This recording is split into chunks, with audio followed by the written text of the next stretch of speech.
자, 이번 시간은 조직 이해 능력 핵심 이론 부분입니다.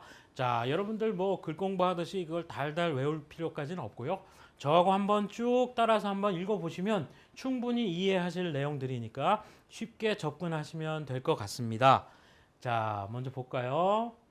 자, 국제감각 부분인데 보니까 국제감각은 필요하죠, 당연히. 왜냐하면 요즘 굉장히 글로벌한 그런 사업들을 해야 되기 때문에 세계화가 됐다. 그래서 다른 나라 사람들 또는 다른 민족, 다른 종교를 가지고 있는 그런 사람들과 원활하게 커뮤니케이션 하는 게 필요하다. 그 얘기죠.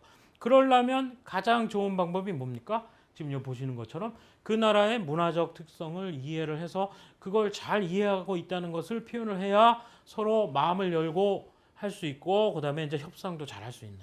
자, 그와 같은 겁니다. 그래서 국제 동향을 파악하는 방법은 가장 좋은 거라면 뭐 그 외국인 친구를 제대로 사귀어서 한번 제대로 그 알아보는 게 좋을 것이고, 관련 분야에 대한 해외 사이트, 인터넷을 통해서 검색도 해보고, 그죠? 그 다음에 신문의 국제면 같은 거 다 살펴봐야 하고, 그 다음에 업무와 관련된 해외 잡지, 그리고 학술대회 같은 데도 좀 참석을 하고, 그리고 업무와 관련된 주요 용어 같은 거 다 외국어로 알아두는 게 필요하겠고요. 자, 아까 말씀드린 것처럼 외국인 친구 또는 국제적인 법규 규정을 잘 숙지하도록 여러분들이 잘 그 이해하고 있어야 한다, 그 얘기입니다. 자, 그다음 주요 국제 매너, 그래가지고 알아두어야 할 부분들이 많이 있어요. 자, 시험에서도 그 가끔 나오고, 특히 종교가 이슬람인 경우에 어떻게 해야 되느냐, 이런 부분이 좀 필요하고. 자, 그래서 인사예절은, 자, 영미권 같은 경우는, 자, 중요한 게 악수 같은 거 서로 눈을 맞추면서, 그리고 일어서서 예의를 갖춰서 그렇게 악수를 하는 게 필요하다, 그런 얘기입니다. 그 다음에 서로 호칭을 부를 때 뭐라고 할 것인지 이렇게 묻는 거, 그런 게 또 중요하고, 그 다음에 이 개인적인 그런 개인주의가 이렇게 잘 갖춰진 그런 그 권역이죠, 영미권은. 자, 그렇다 보니까 개인의 영역을 잘 이렇게 보존해 주는 게 필요합니다. 그래서 말할 때도 너무 가까이 가거나 스킨십이나 뭐 이런 게 갑자기 되는 게 아니죠. 그래서 영역을 잘 지켜라. 그래서 옆 지나다녀도 툭 건드려도 서로 뭐 미안하다는 말을 해야 하고. 자, 그와 같은 거를 잘 이해한다면 이와 같은 인사 예절을 잘 갖출 수 있을 겁니다. 그 다음에 아프리카 같은 경우는 좀 우리하고 문화가 많이 달라요. 그리고 특히 영미권하고도 다르다. 여기서는 친밀하게 서로 이렇게 포옹도 하고 스킨십도 하고 하는 겁니다. 자, 그런 게 친밀감을 유지하기 위한 인사다라는 거 알고 계셨으면 좋겠고, 똑바로 눈을 쳐다보는 것은 공격성, 이와 같은 걸로 그 해석을 할 수 있기 때문에 약간 아랫부분을 이렇게 보면서 시선 처리를 해라. 자, 이와 같은 부분들은 미리 알고 있어야만 여러분들이 잘 그 적용할 수 있는 부분이 되겠습니다. 자, 다음. 자, 명함 예절, 시간 약속 같은 경우도 권역에 조금 다른 게 있는데, 영미권의 명함 예절은 우리가 지금 사용하고 있는 명함 예절과 같아요. 자, 명함이라는 것은 그 사람이 근무하는 회사, 직책, 그다음에 직위, 이런 것들이 다 표현이 되어 있고, 이름 같은 거, 연락처 다 있죠. 그다음에 악수를 한 다음에 이제 아랫사람이나 손님이 먼저 이렇게 건네는 것이 보편적인 것이다. 자, 이렇게 생각하면 되고, 상대방을 오른손으로 주고 받을 때 두 손으로 받고, 이런 거 기본적인 거죠.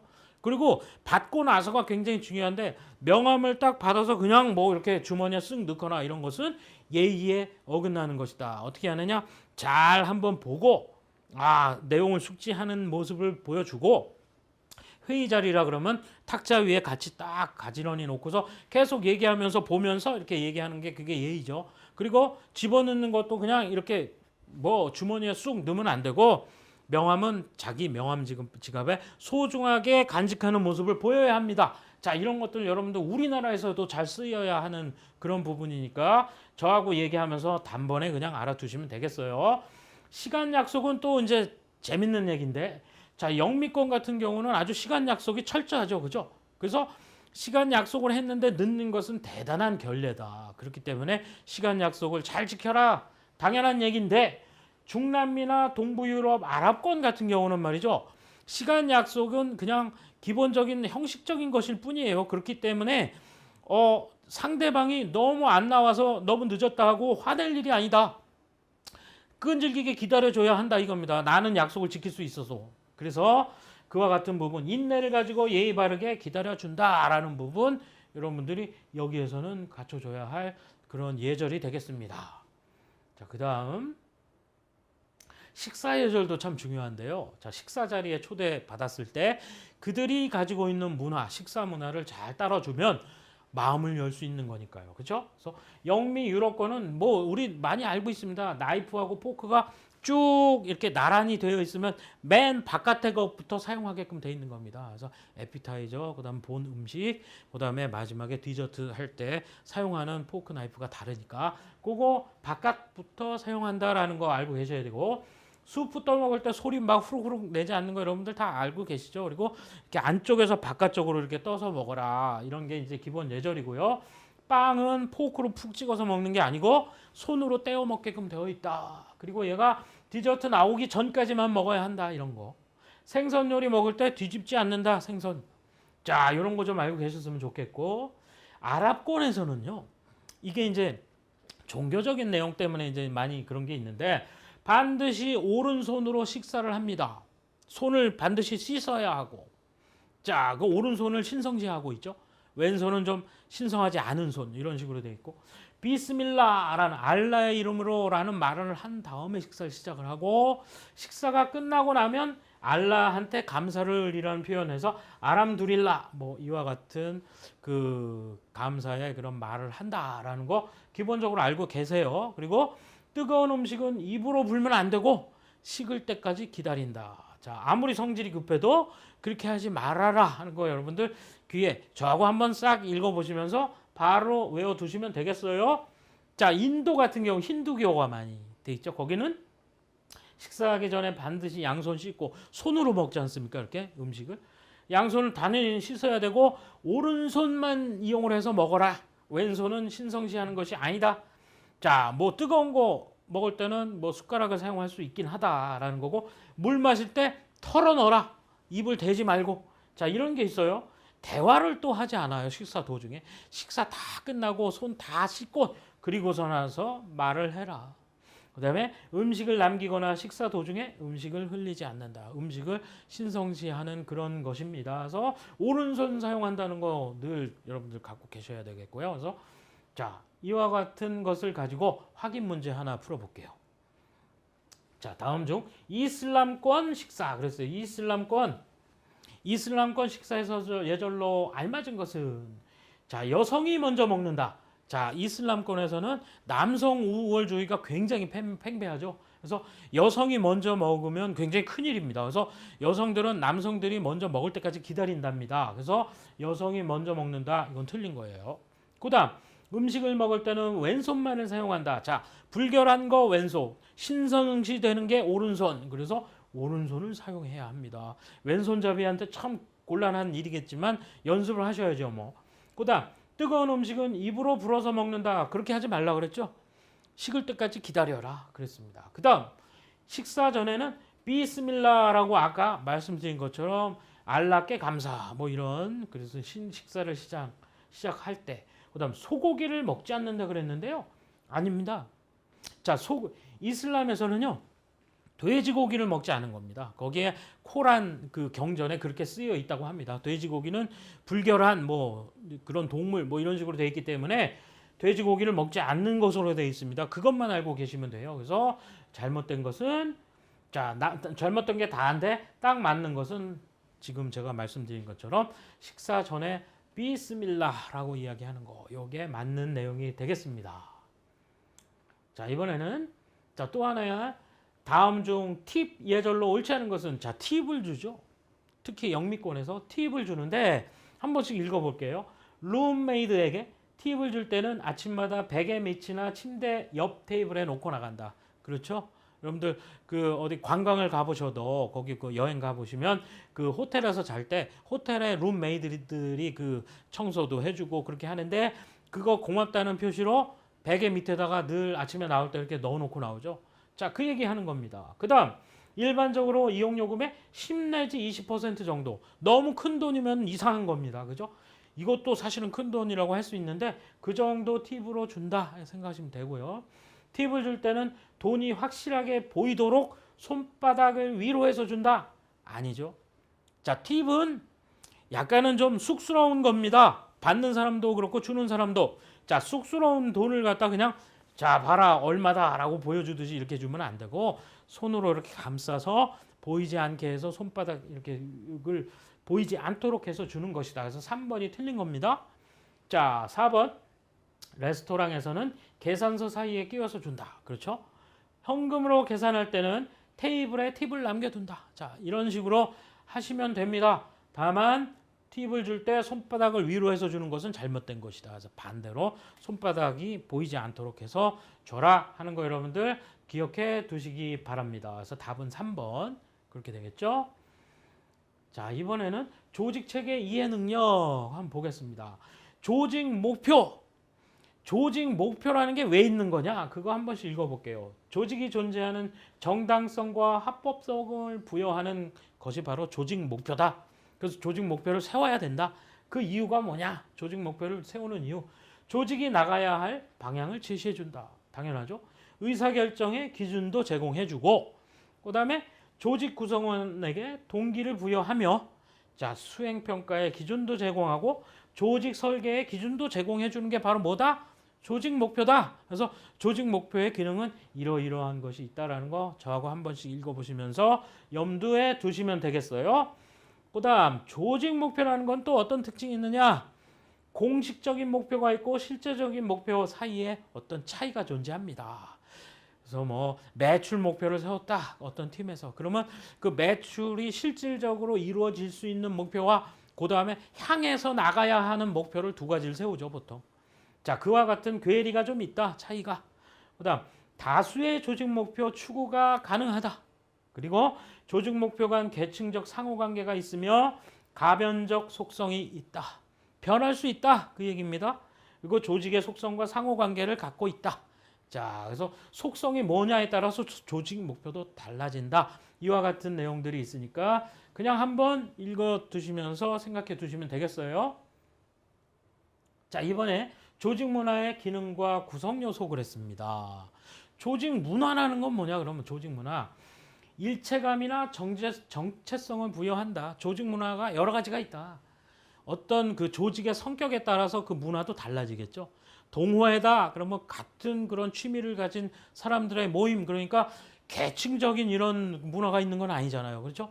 그러나 군대 조직이다. 그러면 군대에서는 명령이 하달이 돼야 되고 그거를 죽어라 하면 죽어라 가야 되는 뭐 이런 앞장서라.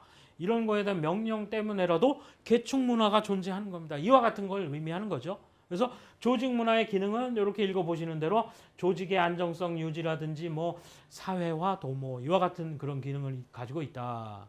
조직 문화 구성 요소는 공유 가치, 리더십 스타일, 관리 기술, 전략, 구조, 제도 및 절차, 구성원 이런 것이 다 구성 요소가 되겠고 아까 말씀드린 것처럼 조직 문화의 유형은 계층 문화, 합리, 개발, 집단 이와 같은 서로 다른 문화들의 그 유형들을 가지고 있다. 어떻게 뭐에 따라서 그 조직의 성격에 따라서 그래서 그 성격에 맞는 그런 유형들이 있다라는 거 여러분들 한 번씩 그냥 읽어보시면 되는 그런 내용입니다. 자, 그 다음에 경영 이해 능력 그랬어요. 그래서 경영이 뭐고 관리가 무엇이냐에 대한 차이를 이렇게 쑥 써놨습니다.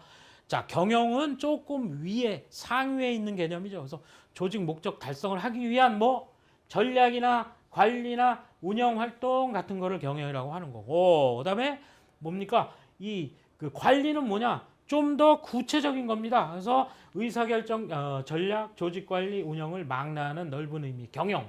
그다음에 자원을 이용하여 목표를 달성하는 활동이 그냥 뭐다? 관리다. 이렇게 생각하시면 돼요. 제가 밑부분에 읽은 것은 경영관리 조금 넓은 의미다. 그 얘기를 하는 것이고요. 그리고 경영의 구성 요소는 경영 목적, 인적 자원, 자금, 경영 전략 이런 게 필요하다. 경영 전략이 필요한 거죠. 구성 요소에 포함된다라는 거 여러분들 알고 계시면 되겠어요. 그 다음에 경영 전략 이론을 이렇게 분리를 해 놓은 표가 우리 교재에 실려 있는데 이건 다른 게 아니라 경영 전략 이론이라는 게 경쟁 전략 이론이 있고 프로세스적 접근법이 있고 경영 자원론이라는 이론이 있고 기업 진화론이라는 그런 경영 전략 이론들이 있다라는 겁니다. 근데 각각에 대한 이론 배경이나 분석 단위, 개인과 기업의 합리성에 대한 가정, 균형에 대한 가정, 전략의 개념이 각각 다르다 이렇게 쭉 발전해 오고 이게 모든 논문들을 보면 이와 같은 경영 전략에 대한 이론들이 이렇게 구분이 되고 있다라는 겁니다. 그래서 지금 기업 진화론 같은 경우는 단순히 그 경영 부분에만 국한된 것이 아니라 경제학뿐만이 아니라 생물학의 그런 어떤 이론까지도 포함 아우르는 그런 것으로 쭉 발전해 가고 있다라는 것이니까 여러분들이 관심을 갖고 한 번씩 그냥 쭉 읽어 보시면 되는 그런 내용이 되겠습니다. 자, 이렇게 보시면 되고요. 경영 전략 추진 과정. 자, 넘어갔는데 경영 전략 추진 과정 보면 크게 전략 목표를 설정하고 환경을 분석을 하고 그리고 경영 전략을 도출하고 경영 전략을 실행하고 자, 중요한 게 뭡니까? 평가도 하고 피드백을 해야 합니다. 그렇죠? 그게 경영 전략을 추진하는 과정이 그렇게 되고 경영의 과정 또한 피드백 부분이 필요하다. 계획 세운 걸 실행을 하고 경영 평가를 해서 다음번에 어떻게 하지 말자 또는 어떻게 다시 하자 이와 같은 피드백을 수행하는 그런 과정이 필요하다라는 거 이제 말씀드릴 수 있고요. 자, 이제는 업무 이해 능력을 한번 보겠습니다. 자, 업무라는 건 뭐냐? 공통된 조직의 목적 지향의 그런 특성을 가지고 있다. 업무라는 건 일이죠, 일. 여러분들이 그 농협 거기에 취업을 해서 거기서 어떤 조직에 들어갔다고 했을 때 조직이라는 것은 그 목적에 따라서 구분이 되는 거죠. 그래서 그 목적 지향이라는 그런 업무라는 걸 이렇게 구분이 된다. 그 다음에 요구되는 지식, 기술, 도구가 다양하다. 그리고 다른 업무와 연관성이 있다. 업무 수행의 자율성, 재량성이 있다. 그런 얘기입니다. 그래서 이렇게 한번 쭉 읽어보시면 업무라는 이런 것이구나 라는 걸 아실 수 있고요. 업무 수행 절차 또한 마찬가지입니다. 지금 넘어갔지만 보시면 업무 지침 확인, 자원 확인, 업무 수행 시스템 작성을 해서 수행을 하면 된다. 그 얘기입니다. 그래서 이런 내용들 뭐 그냥 한번 보시면 되고요. 자, 그러면 이를 기반으로 해서 자, 문제를 한번 풀어볼게요. 자, 확인 문제 하나. 다음에 업무 지시사항을 이용한 내용이다. 지시사항의 내용과 달리 이행한 것은 마치 우리 국어 문제와 비슷합니다. 지문을 쭉 주고 보기를 주고 이 중에서 잘못된 게 몇 개냐? 국어 문제 보면 지난 8월에 출시한 신용카드 상품 5종에 대한 신규 가입자 수를 정확히 파악하라 라는 지식이 떨어졌다는 겁니다. 이게 뭐냐? 이 업무가 뭐라고요? 신용카드 상품 5종에 대한 신규 가입자 수를 정확히 파악하라. 자, 그러기 위해서 그 지시를 위해서 임시로 신규 상품 분석팀을 꾸려서 업무를 담당해라. 그 얘기죠. 상품별로 신규 가입자 수를 파악하래요. 그런데 그 가입자 수는 카드 활용 패턴하고 소비 패턴도 함께 분석을 해라. 이런 지시가 내려진 겁니다. 작업이 끝나고 나면 그 분석 자료를 바탕으로 IT 지원 부서와 협업을 진행해야 하라. IT 없이 모든 게 실행이 될 수 없지 않습니까? 요즘은. 그러니까 IT 지원 부서하고 협업을 해라. 그다음 그리고 나서 4개월 뒤에 IT 지원 부서가 빅데이터 부서로 개편이 되게끔 돼 있대 지금. 자, 그렇기 때문에 신규 상품 분석팀의 분석 자료가 부서 개편 과정에서 어떻게 사용될 수 있는지 빅데이터 관리를 위해 앞으로 어떤 분석 자료가 더 추가되어야 할지 의논해라. 자, 이와 같은 겁니다. 이러한 협업은 한 번으로 끝나는 것이 아니라 빅데이터 부서로 완전히 개편될 때까지 지속 그리고 업무 공간을 새로 마련해서 신규 상품 분석팀과 IT 부서가 번갈아가며 주 2회 회의를 주재하라. 자, 이와 같은 지시사항을 하달한 겁니다. 자, 이걸 잘 해석을 해야 하는데 자, 기업 신규 상품 분석팀과 IT 지원 부서를 통합하여 빅데이터 부서로 개편한다. 그렇게 얘기했습니까? 아니죠. IT 지원 부서와는 협업을 하고 IT 지원 부서가 빅데이터 부서가 된다고 했죠. 그래서 틀린 말이다. 그다음 신규 가입자 분석 자료를 바탕으로 빅데이터 부서와 협업을 진행한다. 그랬어요. 그렇죠. 신규 가입자 그거 분석 자료 바탕 그랬고 빅데이터 부서와 협업이라 그랬습니까? 아니죠. IT 지원부서와 협업하라고 했잖아요. 다르다. 자, 그다음 임시로 신규 상품 분석팀을 꾸려 신상품 5종에 대한 신규 가입자 수를 파악해야죠. 여기서 제일 먼저 얘기했잖아요. 그다음 신규 상품 분석팀과 IT 지원 부서가 교대로 회의를 주재하라고 여기 맨 뒤에 써 있습니다. 앞으로 빅데이터 관리를 위해 신용카드 활용 패턴 및 소비 패턴 분석 자료 외에 더 추가되어야 할 것이 무엇인지 의논하라고 써 있죠. 상품별로 신규 가입자 수를 파악하되 그 총합을 구하여 빅데이터 구축에 반영한다? 이런 말 없어요. 수를 파악을 하는 건데 그 총합 어쩌고 이런 거 없었잖아요. 자, 그래서 지금 밑줄을 쳐보면 이와 같이 기억, 니은, 비읍이 잘못된 것이다. 그래서 답은 3개. 자, 2번이 되겠습니다. 이렇게 찾아내시면 되겠어요. 자, 문제는 이렇게 살펴보았고요. 본격적인 그 문제풀이는 다음 시간에 제가 다시 한번 만나서 여러분들과 풀어보도록 하겠습니다. 여러분들 수고 많이 하셨습니다.